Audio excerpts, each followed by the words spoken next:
नमस्कार दोस्तों, मैं हूं मनविंदर। मेरे शो में आपका बहुत स्वागत है। जो पार्टी अपने को कट्टर ईमानदार बताती रही, अभी भी बता रही है, उसी के सांसद संजय सिंह को ईडी ने शराब घोटाले में मास्टरमाइंड बताया है अपनी चार्जशीट में।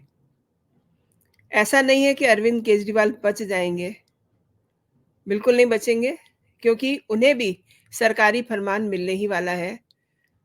क्योंकि अब जो पैसा लिया हुआ है, यानी कि एक-एक पाई लौटानी तो पड़ेगी। प्रधानमंत्री नरेंद्र मोदी कह चुके हैं ये। अच्छा, कोर्ट भी बार-बार ईडी से ये पूछ रहा था कि जवाब फाइल कीजिए, जवाब दीजिए, तो लीजिए जवाब भी मिल गया है।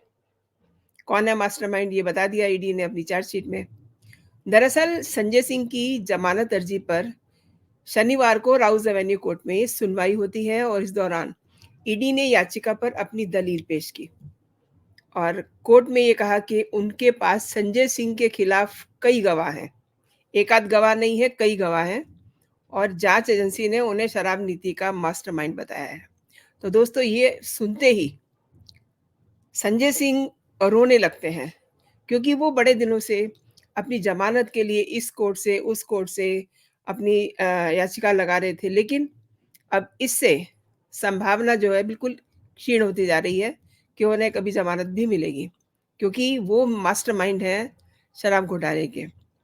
और कोर्ट को ईडी ने ये भी कहा कि आम आदमी पार्टी के सांसद के कहने पर ही सर्वेश मिश्रा ने पंजाब के शराब कारोबारियों से पैसे लिए थे और संजय शराब नीति को बनाने और बदलने में फ़ायदा लेने के मास्टरमाइंड हैं। अच्छा, ये कोई हवा में नहीं कह रही है ED. ED is not an simple जाँच एजेंसी। बहुत भरोसेमंद जाँच एजेंसी है वो। उसके पास सबूत हैं। ये उन्होंने कहा भी है कि उनके पास कैश ट्रांज़ैक्शन के सबूत भी हैं, कॉल डिटेल भी हैं। तो इससे आप समझ सकते हैं कि ये कितने ईमानदार हैं। और ईडी ने ये भी कहा कि इस मामले में एक और आरोपी समीर महेंद्रू ने भी उन्हें 3 करोड़ रुपए दिए। यानी कि एक के बाद देखिए, ये लोग कह रहे थे कि मनी टेल मिलनी चाहिए, तो ये सब क्या है? ये वही तो है। और 3 करोड़ रुपए दिए समीर महेंद्रू ने। और एक अन्य आरोपी और भी है, दिनेश अरोड़ा। दिनेश अरोड़ा वो व्यक्ति है जिसने सबसे पहले भांडा फोड़ा इनका। दिनेश अरोड़ा ने भी इस बात को कबूला है। दरअसल रेस्टोरेंट कारोबारी हैं दिनेश अरोड़ा और इस पूरे मामले में वो सरकारी गवाह बन चुके हैं। अब केजरीवाल की टीम पर एक के बाद एक गाज गिर रही है और ईडी ने ये कहा है कि एफआईआर में नाम होना और गवाहों के बयान के आधार पर सिर्फ गिरफ्तारी को गलत बताना सही नहीं है। ऐसे ही संजय सिंह रो नहीं रहे थे कोर्ट में। उन्हें भी एहसास हो रहा है कि अब बचना बहुत मुश्किल है। जांच एजेंसी ने कोर्ट में ये कह दिया है कि मामले में गौतम मेहलोत्रा, मनीष सिसोदिया और संजय सिंह का नाम शुरू में नहीं आया था, क्योंकि तीनों लोग काफ़ी प्रभावशाली हैं। इसलिए गवाह ने डर की वजह से इनके नाम नहीं बताए थे। लेकिन बाद में खुद की सुरक्षा का भरोसा मिलने के बाद इन लोगों के नाम बताए। आपको पता है कि सरकारी जो गवाह होते हैं उन पे कई सारे प्रेशर आते हैं, जान का खतरा होता है। तो जब उन्हें ये लगा कि नाउ ही इज़ सिक्योर, तब उसने सारी बात बताई।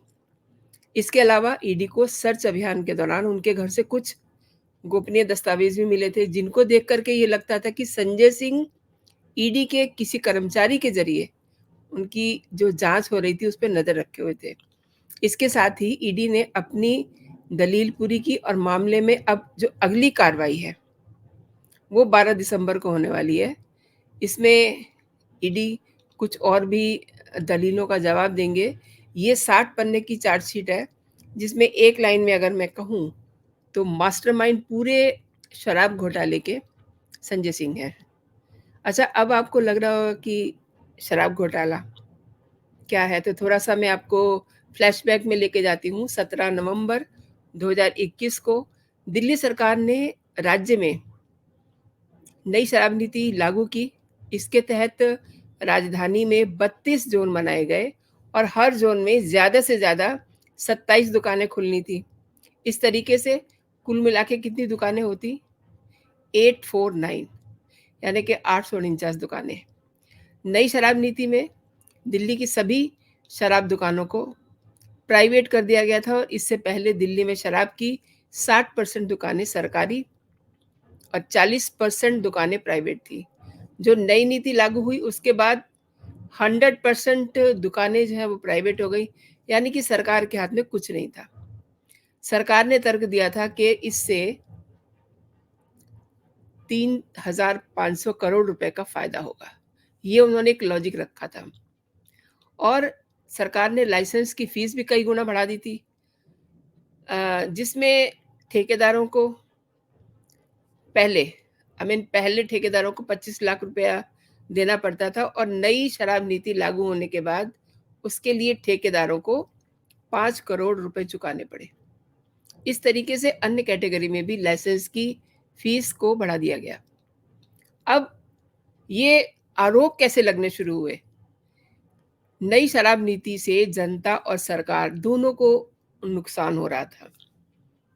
बड़े शराब कारोबारी, उनके दोनों हाथों में लड्डू थे और वो लड्डू आम आदमी पार्टी के जेबों में भी जा रहे थे। भारतीय जनता पार्टी का यही आरोप है कि 3 तरह से घोटाले की बात सामने आ रही है। अब आप थोड़ा-सा समझने की कोशिश करिए। शराब बिक्री के लिए ठेकेदारों को लाइसेंस लेना पड़ता है, ऑब्वियसली आपको ये बात पता है। इसके लिए सरकार ने लाइसेंस शुल्क तय किया और सरकार ने कई तरह की कैटेगरी बनाई। इसके तहत सरकार शराब, यानी कि इसके अंतर्गत शराब, बियर, विदेशी शराब आदि को बेचने के लिए लाइसेंस दिया जाता है। अब फॉर एग्ज़ाम्पल पहले जिस लाइसेंस के लिए ठेकेदार को 25 लाख का भुगतान करना पड़ता था, नई शराब नीति लागू होने के बाद उसी के लिए उसे 5 करोड़ रुपए देने पड़े। तो आप हिसाब लगाइए कि ये सब पैसा किसकी जेब में गया। दिल्ली सरकार ने जानबूझ के बड़े शराब कारोबारियों को फ़ायदा पहुंचाने के लिए लाइसेंस शुल्क बढ़ाया। इससे छोटे ठेकेदारों की दुकानें बंद हो गईं और बाजार में केवल बड़े शराब माफिया रह गए, जो इस लाइसेंस को चुका सकते थे। अब ये भी कहा जा रहा है कि इसके एवज़ में आपके नेताओं और अफ़सरों को शराब माफियाओं ने मोटी रकम दी। अब इसके भी प्रूफ़ हो गए हैं। अब मैं फिर से एक बार संजय सिंह पे आती हूँ, जो केजरीवाल की टीम के हिस्सा हैं। केजरीवाल केजरीवाल वो शख्स है जिसने एक ऐसे वर्ग का भरोसा तोड़ा है जो आंदोलन के ज़रिए एक नई दिशा लाने की सोचते थे और वो आंदोलन था अन्ना आंदोलन। और ये अन्ना आंदोलन का ही पैदाइश है अरविंद केजरीवाल। वहीं से इनकी नेतागिरी चमकती है। अन्ना तो आज पता नहीं कहाँ हैं, कभी ये अन्ना को मिलने भी नहीं गए होंगे, लेकिन इन्हें ज़रूर सरकार दे गए दिल्ली की। अब इनकी टीम में जितने लोग हैं, सत्येंद्र जैन, मनीष सिसोदिया, संजय सिंह, ये जेल में हैं और आपके अरविंद केजरीवाल, ये अभी थोड़ी-सी इनके साथ आई डोंट नो व्हाई रियायत बढ़ती जा रही है। रियायत क्या बढ़ती जा रही है, अब इनका नंबर आ गया है, इन्हें जल्दी ही सरकारी फरमान मिलने वाला है और ये भी अपने तीनों साथियों के साथ होंगे तिहाड़ जेल में। लेकिन आज का जो डेवलपमेंट है वाक़ई में जो खबरें छन के अब तक आ रही हैं, जिस समय ईडी को बोलने के लिए मौका दिया गया, तो ईडी ने कहा कि पूरी शराब नीति का मास्टरमाइंड संजय सिंह है। अब संजय सिंह तो बहुत दिनों से इधर-उधर चक्कर काट रहे थे कि कहीं से उनको ज़मानत मिल जाए। अच्छा, इन्हें ज़मानत क्यों नहीं दी जा रही है? पहले कहीं से ये बात निकल के आती है कि ये ज़मानत मिलने के बाद विदेश भाग जाएँगे। ये कोई पहली बात नहीं है, बहुत सारे ऐसे लोग हैं और कई तो ऐसे भी हैं जो पुलिस की कस्टडी से भाग जाते हैं और फिर उनका पता नहीं चलता। ऐसे बहुत सारे लोग हैं जिन्हें पुलिस ढूँढ रही है और पुलिस की मिलीभगत से ही पुलिस की कस्टडी से भाग जाते हैं। इसलिए इनकी तो जो कस्टडी रहती है वो भी बड़ी स्ट्रिक्ट रहती है कि कहीं ये वहाँ से भाग ना जाएँ। क्योंकि संजय सिंह एक ऐसे कैरेक्टर हैं जो शोर मचाने में और एक्स्ट्रा स्मार्टनेस रखते हैं। अभी तक जो उनका कैरेक्टर सामने आया है, वो केजरीवाल को सपोर्ट करने वाले, शोर मचाने वाले और अपना एक अलग से परसेप्शन बनाने वाले कैरेक्टर की तरह केजरीवाल के साथ है और केजरीवाल खुद इनफैक्ट एक ऐसे शख्स हैं जो शोर मचा के, गली-गली जा कर के अपना एक परसेप्शन बनाते हैं। आज की तारीख में भी वो यही कर रहे हैं। वो रेफरेंडम करवा रहे हैं कि कल को अगर वो तिहाड़ जेल में पहुँचते हैं, तो क्या वो वहाँ से सरकार चलाएँ या कि वो इस्तीफ़ा दे के जाएँ। जबकि उन्हें पता है कि जिस दिन वो जेल जाएँगे, उन्हें पहले रिज़ाइन करना पड़ेगा, फिर वो जेल जाएँगे और जेल से आज तक किसने सरकार चलाई है? कभी आपने सुना क्या? जो ये नई प्रथा चलाने की सोच रहे हैं, रेफरेंडम करवा रहे हैं और खुद को ईमानदार बताने के लिए घर-घर जा रहे हैं और हर दिन कुछ कुछ ना कुछ ट्वीट करते हैं। आज मुझे मोहल्ले में किसी ने ये कहा, आप तो बने रहिए, आप तो बहुत अच्छे हैं, आप तो ईमानदार हैं, आपको बेईमान कहने वाले लोग बेईमान हैं। तो ये क्या कहना चाह रहे हैं? कौन लोग बेईमान हैं? बेईमान तो ये लोग हैं और ईडी ने भी कह दिया है कि ये मास्टरमाइंड है, संजय सिंह मास्टरमाइंड है। इससे एक चीज़ का इशारा और मिल रहा है, संजय सिंह मास्टरमाइंड है मीन्स केजरीवाल भी अब बिल्कुल भी बचेंगे नहीं। अब आप सुनिएगा, मैं ही आपको बताऊँगी, आप ऐसे कई प्लेटफ़ॉर्म हैं जहाँ से आप सुन पाएँगे कि केजरीवाल भी अपने तीनों साथियों के साथ पहुँचने वाले हैं। तो दोस्तों, अब संजय सिंह कितना भी रोएँ, कितनी भी छाती पीटें, शायद से मुझे नहीं लगता कि उन्हें कोई कोर्ट, क्योंकि उन्होंने कोर्ट भी बहुत बदले हैं। तो सुप्रीम कोर्ट तक वो चक्कर मार आए हैं, लेकिन उन्हें ज़मानत नहीं मिली। क्योंकि डे 1 से ही ईडी ने एक ऐसा मैसेज कोर्ट को कर दिया था, जिसके बाद उनकी ज़मानत अर्ज़ी जो है, एक के बाद एक बार-बार ख़ारिज हो रही है। और आज जब ये कोर्ट को भी पता चल गया है कि ईडी के पास ऐसे सबूत हैं, ऐसी कॉल डिटेल्स हैं, जिन्हें वो साबित कर देंगे समय आने पे, तो अब कोर्ट भी चुप है। तो अगली जो सुनवाई है वो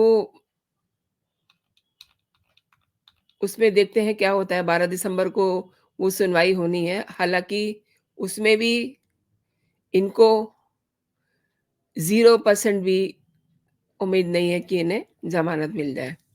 तो इन्हें भी सच पता है, इसीलिए ये कोर्ट में रोना शुरू कर दिए थे। और एक बात, ये क्या करते हैं, जैसे ही इनके सामने कोई मीडिया वाले आते हैं तो ये अडानी को याद करते हैं। इन्हें अडानी की याद क्यों आती है, आई डोंट नो। अडानी को याद करते हैं कि अडानी को गिरफ्तार कीजिए, मुझे क्यों गिरफ्तार किया हुआ है? अडानी को गिरफ्तार कीजिए। एक इनका एजेंडा है अ, कोसने के लिए कि आप अडानी को गिरफ्तार कीजिए, मुझे को गिरफ्तार किया हुआ। अरे आप शराब घोटाले में तिहाड़ जेल में हैं। इनका और उनका कोई मुकाबला ही नहीं है। लेकिन संजय सिंह हमेशा अडानी को याद करते हैं और वो भी जब वो कोर्ट से निकलते हुए गाड़ी में बैठ रहे होते हैं उस समय। तो दोस्तों, अभी के लिए इतना ही। और एक बात जो हमेशा मैं आपसे कहती हूँ कि आपको अगर मेरा चैनल पसंद आ रहा है, मेरे कंटेंट पसंद आ रहे हैं, तो इस वीडियो पे आप अपनी टिप्पणी ज़रूर दीजिएगा। इसको लाइक कीजिएगा अगर आपको पसंद आ रही है। इसके अलावा अगर आपको मेरे कंटेंट पसंद आ रहे हैं और अभी तक आपने मेरा चैनल सब्सक्राइब नहीं किया है, तो आप मेरे चैनल को सब्सक्राइब भी कर लीजिए। खुश रहिए, स्वस्थ रहिए, अपना और अपनों का ख़्याल रखिए। जय हिंद, जय भारत।